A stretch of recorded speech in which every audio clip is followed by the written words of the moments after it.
you're in the market for a relatively affordable compact SUV which offers you loads of space on the inside as well as good features, then the new Mahindra TUV300 is a car that you should check out. What is this car all about? Well, essentially, it is a Ford Ecosport rival. Well, Mahindra reckons that this car is definitely better than the Ford Ecosport. So, is this a car that you should judge by those boxy looks alone, or is there more to it? We'll find out on the show today. In terms of the styling, the Mahindra TUV300 can seriously split opinion. Some people simply love the Bolero-inspired looks of this car, while others think that Mahindra simply ran out of imagination and designed this car by using a simple ruler as well as pencil. Love it or hate it, the TUV is sure to grab a lot of attention when you step out on the road.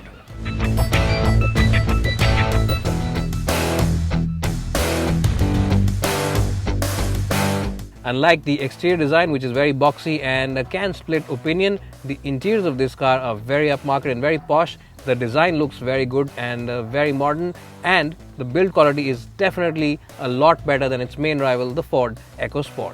Well, in terms of practicality, the 300 passes with flying colors. You get one big bottle holder over here, and you also get two cup holders right next to it. And the door bins are also large enough to house a big bottle from your home. So in that sense, it is a good place to be for those long journeys. Also, you get places to keep your knickknacks. You get a cell phone holder right next to the gear lever, and there's also a place where you can keep your wallet. And you also get one tray right over here above the AC vents to keep your coins as well as toll receipts. So overall, a great place to be if you are someone who constantly goes on the highway for those long journeys. Well, the center console is very easy to operate and is very intuitive as well. You of course get nice and chunky buttons for the AC controls, and you don't really have to take your eyes off the road when you are operating the system. And it is also a pretty feature-rich car. You of course get Bluetooth connectivity for your telephone. You also get distance to empty, and you also get a lot of other features which you can of course check out by clicking on this link below and head to a website. But it isn't completely perfect. There are a couple of issues inside the car. The first one, of course, is the fact that the power window buttons are irritatingly placed over here in the center right next to the gear lever, and they should really have been on the door pad. So that is something that Mahindra should seriously consider repositioning. Seat comfort is very good. The support for your lower back is excellent, and because the seat scob is both wide as well as long, what that means is that even the tallest of passengers will feel very comfortable even after those long journeys. That, along with the fact that you get these nice armrests, means that you can really spend the day inside this car like the boss. Well, the 300 is a pretty high car. It's a pretty tall car, and it also has good ground clearance, and what that means is that getting inside this car can take a little bit of an effort.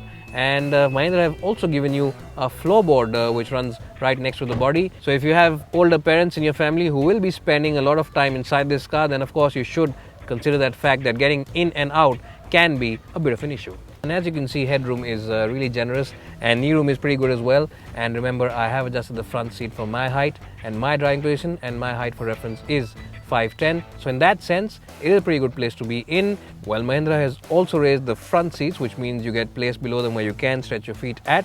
So what that means is that overall, a decent place to be in the second row of the 300 seats.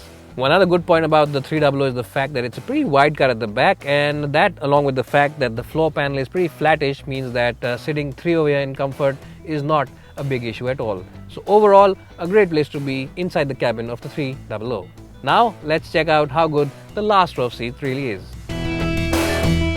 Well, here I am now in the last row of the TUV300 seats, and as you can see, these are jump seats at the back, which aren't really the best idea if you are on a long journey. But if you have children at home and you are using this car for shorter trips inside the city, these seats are decent enough. And I'll show you why these seats aren't very good for taller adults by asking my colleague Abhijit Singh to sit over here with me.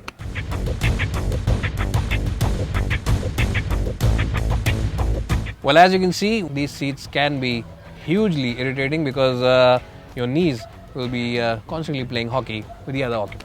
So overall, a decent place for small kids, but not really a great place for tall adults.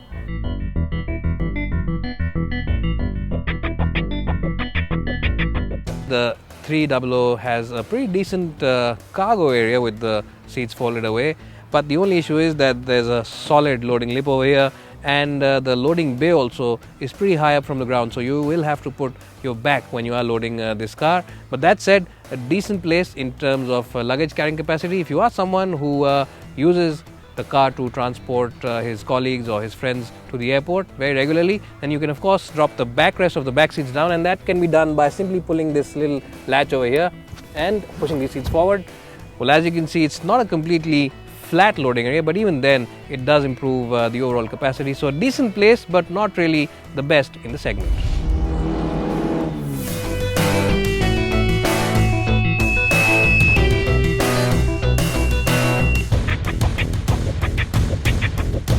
Well, so the TUV300 comes with only one engine option. You get a diesel motor, which is of course a 1.5 litre MHOC engine, and this engine develops about 80 bhp of power. The only downside is the fact that unlike most of its rivals, it's not a traditional 4-cylinder engine, it's a 3-cylinder engine, and what that means is that it can suffer from a lot of vibrations and it can get a little buzzy inside the cabin as well when you rev it hard. Well, the good thing of course about this engine is that power is available from a relatively low RPM. You can of course access all that power and torque from a relatively low 1700, 1800 RPM, which is a pretty good figure considering it is a diesel engine. And this engine also offers you a very meaty mid-range, and if you are someone who enjoys those quick acceleration maneuvers on the highway, all you need to do is ensure that the engine is revving at around 2000 RPM and between 2000 and 4000 RPM to really see some brisk acceleration. Well, even though the engine does suffer from a little bit of vibration when you start it from cold, and it can get a little buzzy when you are revving it hard, when you are cruising on the highway, it remains a relatively quiet and calm place to be in, and is as good, if not better, as its main rival, the Ford Ecosport, when it comes to overall cabin insulation.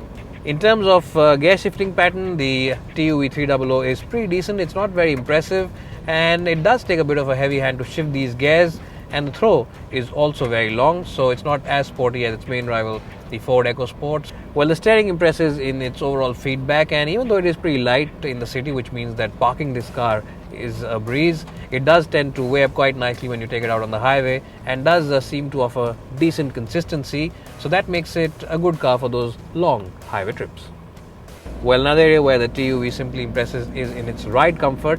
At slow city speeds, it really does annihilate most of the potholes and most of the bad surfaces with minimum fuss at all, and very few of those bumps actually filter into the cabin. It's only the bigger crevices on the road which manage to make their presence felt, and even on the highway this car feels pretty reassuring and pretty stable, and that is a really big feat from Mahindra, because remember, this car's wheelbase is pretty short, and of course it is a compact SUV, so really impressive on the highway as well as in the city.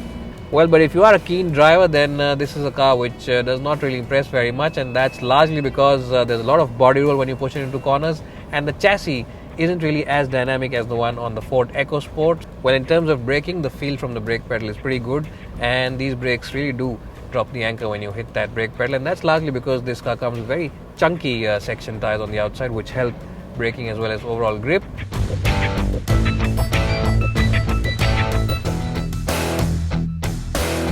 As a product, this car really does have a lot going for it. It comes with a roomy cabin, lots of features, and a punchy diesel engine. All that, along with the trusted Mahindra brand, means that this car has more positives than negatives and is definitely worth a look if you are in the market for a compact SUV.